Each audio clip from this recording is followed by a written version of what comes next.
Steeler Nation. Welcome back to the Northern Steel Podcast. This is episode 95 of the podcast. We are ramping up to episode 100, but this is also, it's hard to believe because if you're listening for the first time, you must think 95 episodes, these guys must have a lot of listeners. We don't. Thank you for listening. Well, this is our fourth season doing the podcast. We've always started it right around free agency. This is the fourth year of doing it. And it's crazy to think. We're ramping up to the draft. The draft's going to be the 100th episode. We're going to be there live in person, doing a bunch of fun stuff. That's going to be a very special episode. But for this podcast, it's just me today. I'm your host, Dominic. And the Northern Steel Podcast is normally about two brothers from Minnesota talking about the team we love most. But my brother is in Mexico right now, having a grand old time with his family. So it's just your boy in good old cold Minnesota, looking upon the NFL news, wondering what is going on. Let's talk about it, shall we? I think there's information to talk about. In case you haven't heard, there's also rants for me to spill upon. I've got some notes here. We're going to make this as brief as we can. It's just me. It's hard to not balance off of another person and just speak off the dome. But we're going to do our best, okay? So first, we're going to start off with reviewing the Super Bowl, because obviously our last episode ended off with the Steelers' loss against the Baltimore Ravens, the wild card. The Super Bowl ended up being the Chiefs against the Philadelphia Eagles. Unfortunate matchup for everyone involved. Nobody wanted to watch that.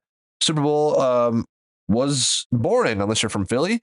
I didn't really watch it. I threw a big party at my house here, hosted a lot of friends. I spent most of my time cooking wings, so I missed a lot of the games. Saw the big moments like Cooper DeJean's touchdown and Hurts' big throws. I mean, they were up 34-0, I think, at one point. Saw Kendrick's halftime show. That was pretty good. But other than that, congrats to the Eagles winning another Super Bowl. The first one with Jalen Hurts, first one for Saquon Barkley, which is awesome. And also, anytime the Chiefs lose the Super Bowl, that's great to me. So appreciate you, Philly. And on to the next season. Now, after the Steelers lost against the Baltimore Ravens, I think we had talked about, Mike Tomlin had a press conference shortly after, and he said, there's going to be tons of changes to this team. Don't you worry. We have an urgency to win, and there's going to be tons of changes, and it starts at the top with coaching changes. And guess what, folks? There were barely any coaching changes. Surprise, surprise. What did happen before the free agency started is Coach Aaron Curry and Coach Grady Brown are the coaches that we lost, which is surprising because those are the two coaches I actually liked on this team. No Arthur Smith, no Pat Meyer, and no Mike Tomlin. Hot take, should Mike Tomlin be fired? It's a commonly debated thing. I think maybe, but we'll find out. We'll get more into that later. Aaron Curry, the linebacker coach, Grady Brown, the defensive back coach, both who I think did a pretty good job with the groups they've been given. Both let go and replaced with Gerald Alexander, the defensive back coach, who coached with the Raiders this past couple seasons, and Coach Scott McCurley from Dallas, who I've heard is not very good. So great job there. Not coaching changes that matter, maybe coaching changes that got us worse. Very head-scratching stuff, and it's that's the long list of things that are going to go downhill from there. We then get into a couple more notes before free agency. The Steelers also cut Preston Smith, and they restructured Cole Holcomb. The Cole Holcomb move was actually really surprising to me that they kept him around. Basically, what they cleared $4 million in cap space, but that meant they get to keep him for this year, which I do like, especially if he's fully recovered. It sounded like he was going to be on his way back from playoffs if the Steelers advanced far enough, which we all knew they weren't going to. And having a rotation of Patrick Queen, Peyton Wilson, and Cole Holcomb at the top down is really stellar, especially if anyone gets injured. I think that's a great move. And then a lot of moves happened in free agency, and I'm going to go through a bunch of them. I'm going to try and skip over the Steeler ones I have here, but every year I write down a list of every notable move, in my opinion, that happened in the NFL. And tons of moves happened. So I'm going to try and skip all the Steeler stuff. So obviously, any Steeler thing that might happen, like a big trade, perhaps, might be skipped over chronologically. Just bear with me. I'm going to try and save everybody else. So for everybody else out there, there's a bunch of names coming at you fast. 2 different teams. You have a trade. Deebo Samuel to the Commanders. And you know what? I'll give you a little quick opinion about what I think about that. I think it's a good trade. Commanders need a wide receiver too. They did take a lot of Deebo Samuel's money, but it is what it is. Trade Joe Tooney, if that's how you pronounce it, to the Bears. The Chiefs all-pro guard who played a lot of tackle last season based on injuries. Didn't play good at tackle, but he's going to play guard for the Bears. He's older, but they got him for a king's ransom. Great trade. Christian Kirk to the Texans. Texans need some more weapons. All the receivers are out. Tank Dell might be out for all of next year. So solid trade there. Geno Smith to the Seahawks. That was a big trade, but the Seahawks did just hire Pete Carroll. Oh, sorry, not the Seahawks. Did I say Geno Smith to the Seahawks? I'm tripping. Geno Smith to the Raiders. Excuse me. The Raiders did just hire Pete Carroll, and so it makes sense. He's got rapport with Geno Smith, and they traded him over there for a 3rd-round pick, something the Steelers could have and maybe should have done. You also have Devontae Adams going to the Rams, Harold Landry to the Patriots, Hassan Reddick to the Buccaneers, Chris Godwin staying with the Buccaneers, Drew Dahlman, a center, best one in the free agency class. Is he that good, though? We'll find out. To the Bears. Bears building up the offensive line with new head coach Ben Johnson, ripped to the Lions, who didn't win in the playoffs. Javon Kinlaw to the Commanders. Robert Spillane, Steelers legend, to the New England Patriots. Paulson Adebo to the Giants. Dan Moore, not Steelers legend, to the Tennessee Titans. Got a big contract there. Milton Williams to the Patriots. Steelers target. Carlos Davis to the Patriots. Morgan Moses to the Patriots. DJ Reed to the Lions, bolstering up that defense. Isaiah Rodgers to the Vikings. Trayvon Moehrig to the Panthers. Sam Darnold to the Seahawks in free agency. Seahawks traded away Geno Smith, replaced him with Sam Darnold. The Steelers apparently were in on that one as well. I don't know what fell through. Was it the facilities? More on that later.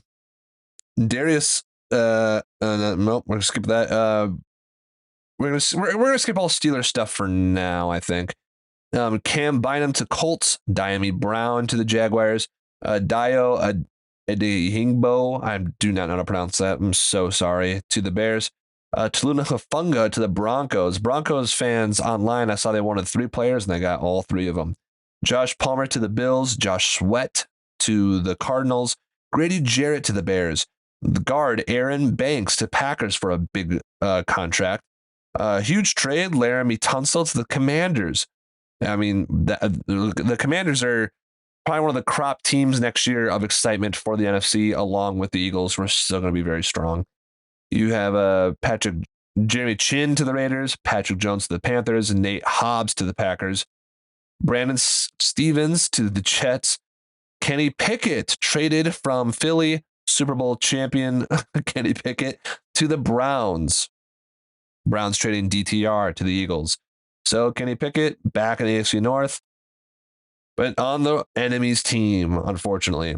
Charvarius Ward, a Steelers target, to the Colts. Ryan Kelly to the Vikings, new center for them.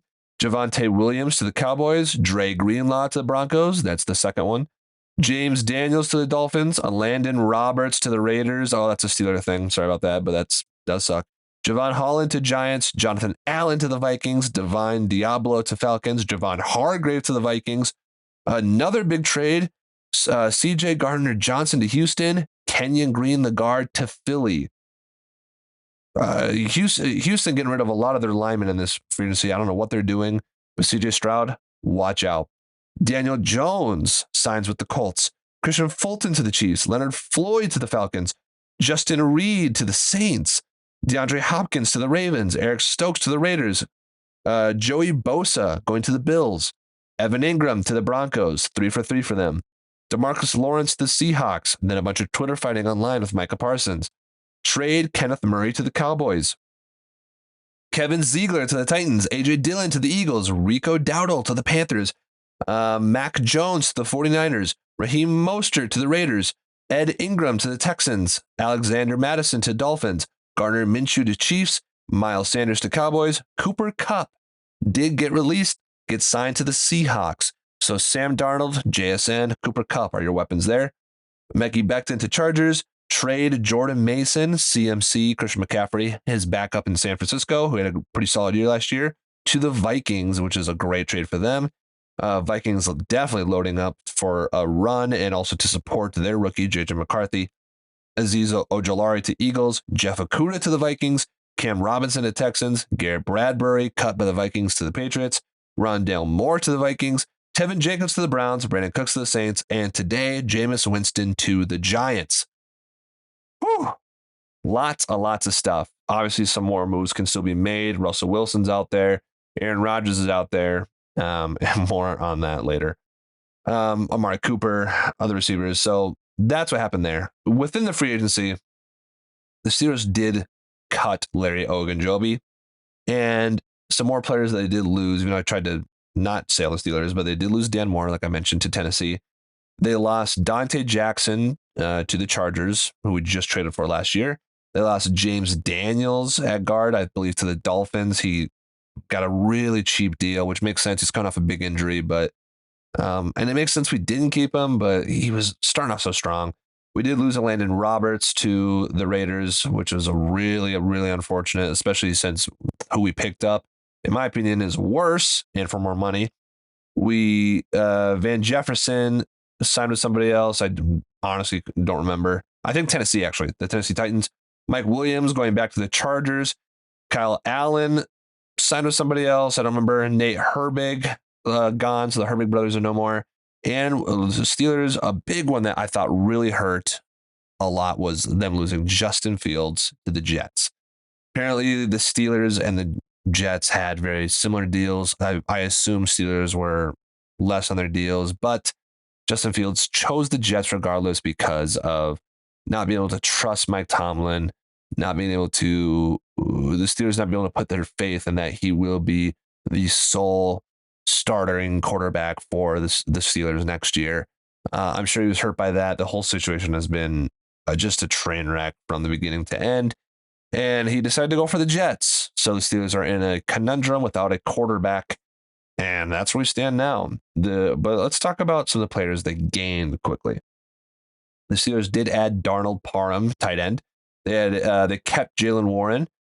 I also did mention they also lost. I'm so sorry. They lost Najee Harris too to the Chargers.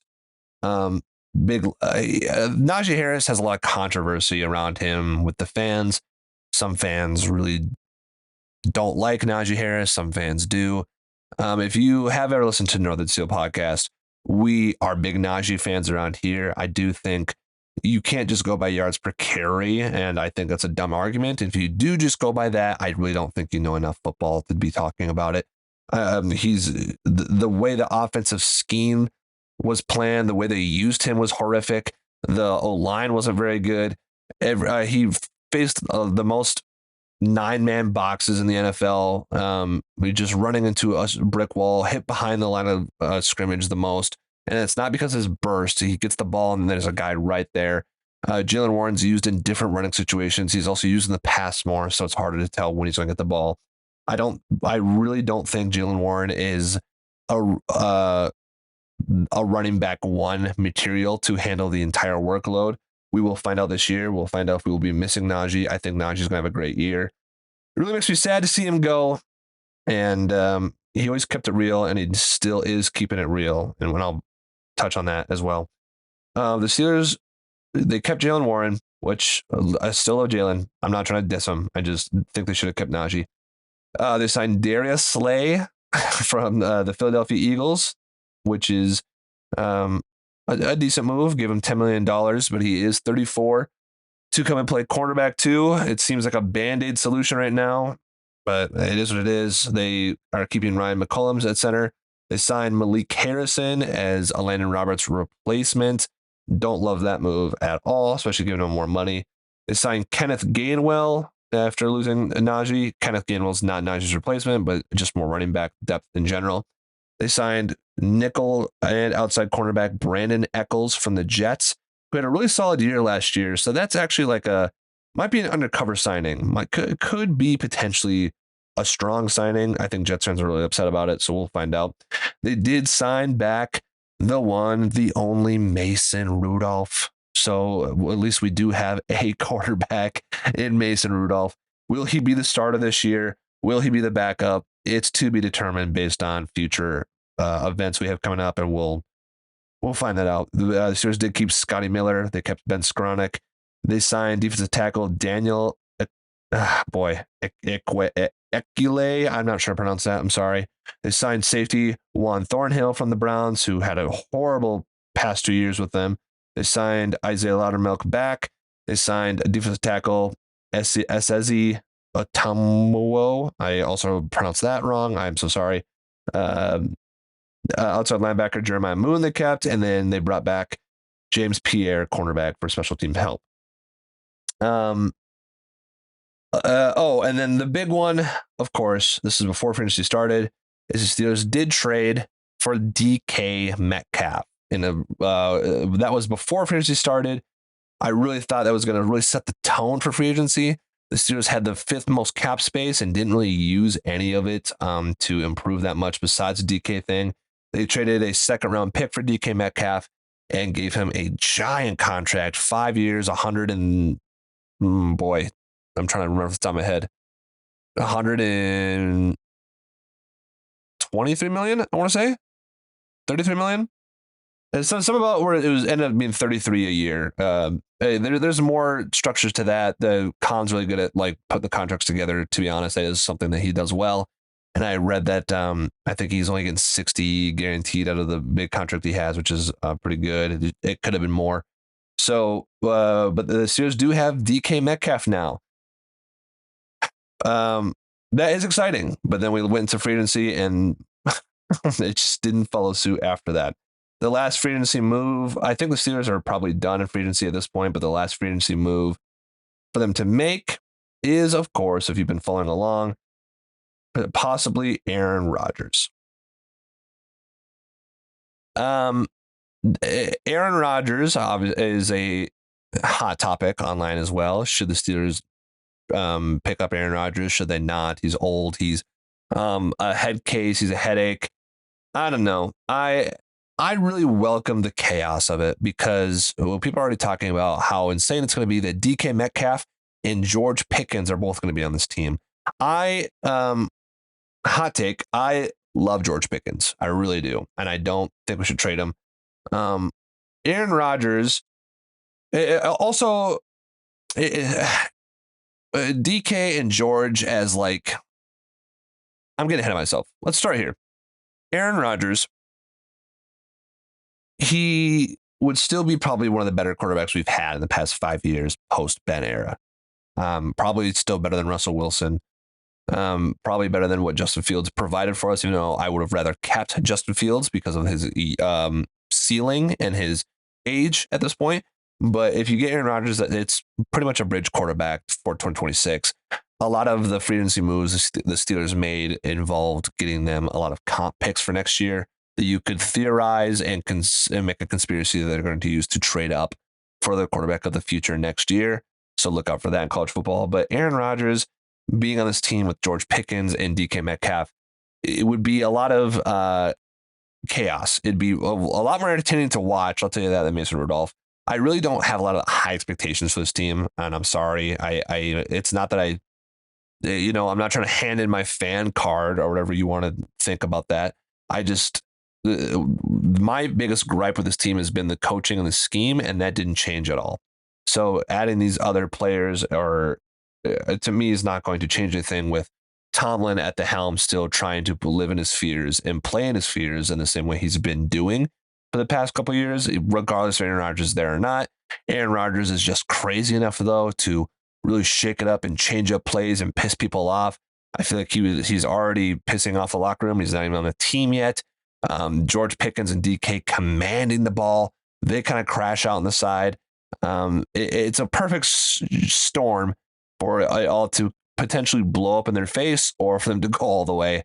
And I would rather watch that for next year, especially if they can blow it up and maybe finally wake up somebody in that organization, whether it be Art Rooney, Mike Tomlin, or somebody to just change it up.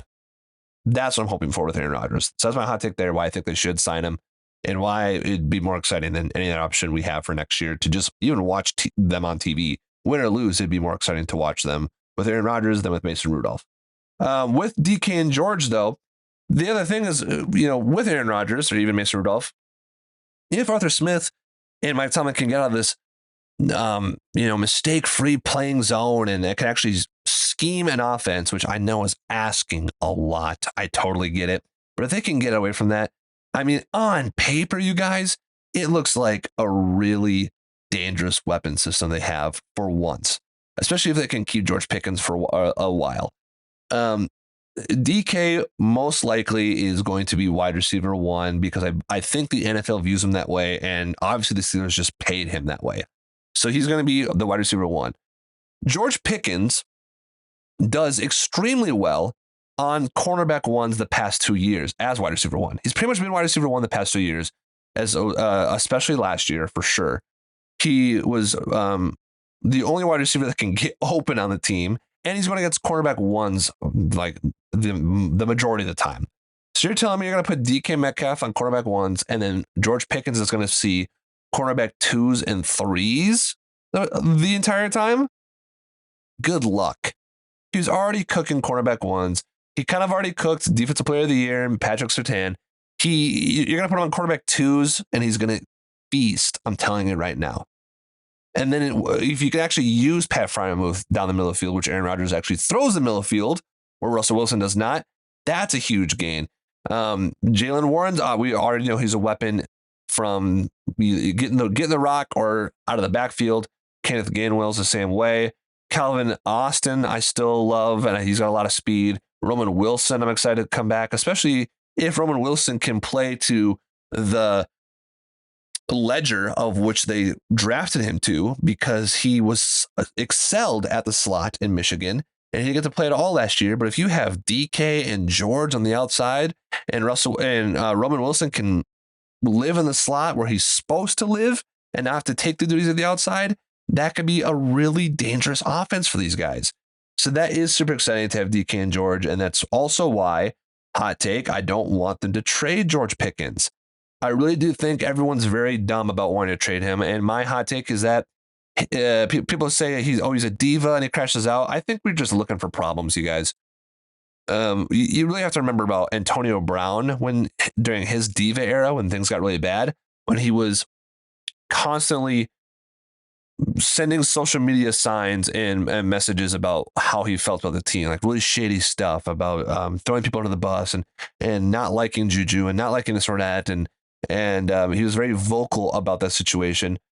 George Pickens is not that way in the media or online. He's not posting cryptic tweets or cryptic pictures, even like Deontay Johnson did. Deontay Johnson did that all the time. He's not posting cryptic tweets. He's not posting cryptic Instagram pictures, even though people are trying to make something out of it. People take every Instagram picture he posts, like the one recently with Tom Brady, and being like, he wants to be traded to the Raiders. When in actuality, he was filming a show with Tom Brady and wanted to post a picture of the GOAT. Who wouldn't, right? Whether you like Tom Brady or hate him, Tom Brady, he's the GOAT. And you'd take a picture with him. I hated Tom Brady the entire time he'd play. I'd take a picture with him. It'd be awesome to have a picture with Tom Brady. George Pickens, people are just trying to find a problem with him. People can never expect the Steelers locker room to be the way it is, or Steelers wide receivers to not be as bad as what they've been in the past. So people are always looking for a pattern, looking for a new scapegoat. Now that Najee Harris is gone, George Pickens will be that guy. And it's very frustrating and annoying to me. The only time if you want to say a diva, is he crashes out on the field. But to me, that shows a guy who wants to win. And that doesn't really bother me. It really doesn't. If that's the only time he's crashed, he's not sending cryptic tweets. He's not saying dumb messages on Instagram or pictures. He crashes on the field because he wants to win and he wants the ball, like any good receiver does. I can live with that. And people pointed out, like when they lost to the Cowboys last year and that cornerback, they did the lateral thing and the defense got it back. The Cowboys won and the cornerback shoved the ball in George Pickens' face and he grabbed him by the face mask and tossed him down. And people were like, what a sore loser George Pickens is. That's not acceptable. I don't know. I kind of feel like we need some more bullies on this team. There's a time where the NFL used to fear the Pittsburgh Steelers, and they're becoming kind of the laughing stock. They haven't won a playoff game in 9 years. They haven't been Besides getting 9 wins barely, they haven't been actually competitive to the toughest teams in the NFL for a while now. No one's afraid of the Steelers. So having some of that competitiveness, that bulliness is something that kind of welcome because he wants to win. That was BS for him to got to put the ball in his face, and he just wants to win. That's how I view George Pickens, regardless of how the people view him. I think people are looking for a scapegoat, and it's annoying, but this is the most annoying time to be a fan online, especially on Twitter or X.com, because everyone thinks they have a big brain move, but everyone is actually really, really dumb.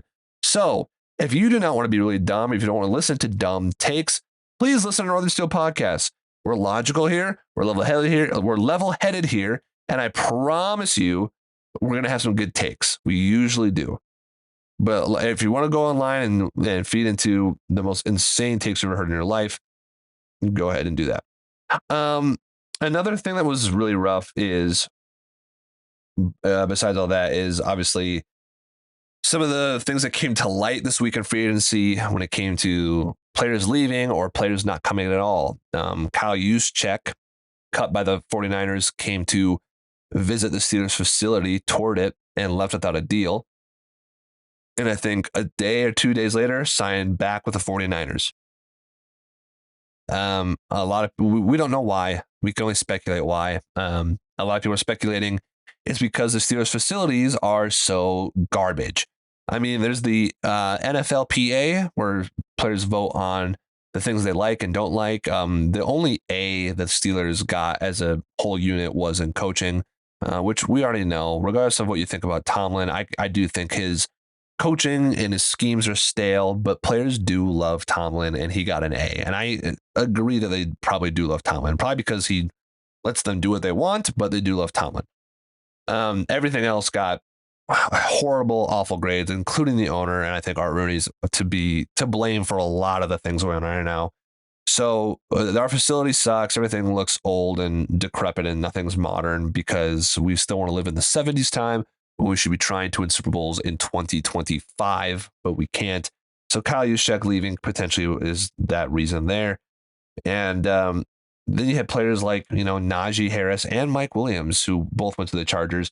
And Najee keeping it real. I mean, he talked about the facilities. He, in an interview, told the Chargers staff that when he saw their weightlifting room, when he saw their locker room, he saw their facilities, he was like, hey, you guys got a good thing going here because I've been to some other places and it's not like that. And this is a huge benefit to the players here. So this is really great that you guys have this. And I know you're trying to be PC, Najee, but he said, other places I've been to, we know what you're talking about. It's the Steelers. You've only been on one team. You could have just said it with your chest, but I get it. He also was talking about how when he's with the Steelers, when he actually did call them out, they didn't have a identity on offense, and they didn't use him properly, and they didn't get him in the receiving game. He's more of an all-around back, and they didn't know what they were doing on offense all the time, and they didn't have. I already said they didn't have an identity, but I mean, some fans are getting upset at Najee for saying that. Oh, he's not good enough to be saying that. He was never that good to begin with. He should have been the leader. But he's right. We've been middling around with Matt Canada for 3 years, way too long. We got Arthur Smith, and we're doing the exact same thing with the quarterbacks. We had a game against the Bengals where Russell Wilson threw it on fire, and they said, no more throwing the ball. We got to beat the Bengals by running the ball, and then we lost. The offensive scheme and the ideals that they're trying to get to just do not work with this team, and they can't get out of their own way. So of course Najee's they don't have an identity, and it's just frustrating because that's what I'm talking about. No matter how many additions the Steelers might get or players that might change in this season, the head coach, the offensive scheme, the defensive scheme too, for that matter, because defense should be better. The entire scheme, the philosophy, everything up top is a fake persona to the fans. The standard of the standard is not the standard anymore. The standard is not winning a playoff game and just barely squeaking by to stay in the middle range of the draft and never improving. And that's what's frustrating. So do I think the Steelers are going to be better? No, because of the reasons everyone else is saying. Mike Williams also said that last year was the worst year of his professional career, playing on the Jets and the Steelers. At a time when Chris and I every week were like, where's Mike Williams? Where's Mike Williams? And they just never played him. That's classic Tomlin for you. Classic. They just can't implement these players. I mean, they're running routes. How hard can it be? Get them implemented on routes. It's insane. I could go on and on with a rant about this, but one of the things I'm struggling with the podcast is I don't like to talk about the same problems that week in and week out. During their 6-game loss, we touched on this a lot, that they're stuck in their ways. Everything is very stale. They don't want to change what they're doing with themselves or their philosophy, and that's why they're stuck in this middle ground area of mid, basically, for lack of a better term. I don't like doing that every single week. We did that the weeks leading up to it. And right now, with the way the offseason has kind of gone, and just think about the coaches and everything involved, like top to bottom. Art Rooney at the top, who sucks right now. Is not. I think he's doing a horrible job as an owner. To the bottom, it's not exciting. But I don't want to sit on here and rant every week. It's not fun. It really isn't. So I'd like to find some new ways to talk about the Steelers in a positive light, maybe talking about the past or some of our favorite moments. We'll think about it. But at the same time, it's been getting harder and harder to do the podcast. Chris has been really busy. I've been getting busier. I do all this editing and stuff myself. And, this isn't, if you are listening, I really do appreciate it. But we also just don't have a lot of listeners in general. And it's fun. What's gotten us going through all this has been the passion of the team. But the team is also kind of pissing me off right now. So I really want to make it to episode 100, and then we'll see how it goes. Will we continue the podcast? Maybe, maybe not. Will it be missed by anybody else besides Chris and I? Maybe, maybe not. But I do appreciate you for sticking around. Next week, we start off our draft scout as we lead into the NFL draft. I'm going to start with defensive linemen. I do believe that's probably the first round pick of this year's draft. So we're going to start there with defensive linemen, go through our list, Chris and I together, and we'll be doing that every week leading up to the draft until we're there live in Green Bay. Thank you so much for listening to this podcast and listening to me yap for God knows how long this thing has been. Let me check the time. Holy smokes, almost 35 minutes just by myself. I feel like I'm going to puke from talking so much. Thank you for listening to the podcast. My name is Don Paskowski. This is the Run Steel Podcast. You can follow us on Twitter, Instagram, YouTube, TikTok, MySpace, Napster, and LimeWire. And I'll leave you with this. Still love the Steelers. I'm going to watch every single game they have next year. But I just might not be excited about the wins or losses. But I will be watching college football, potentially the quarterback of the future. We'll see you guys next week. Thank you for supporting. Go Steelers. Peace.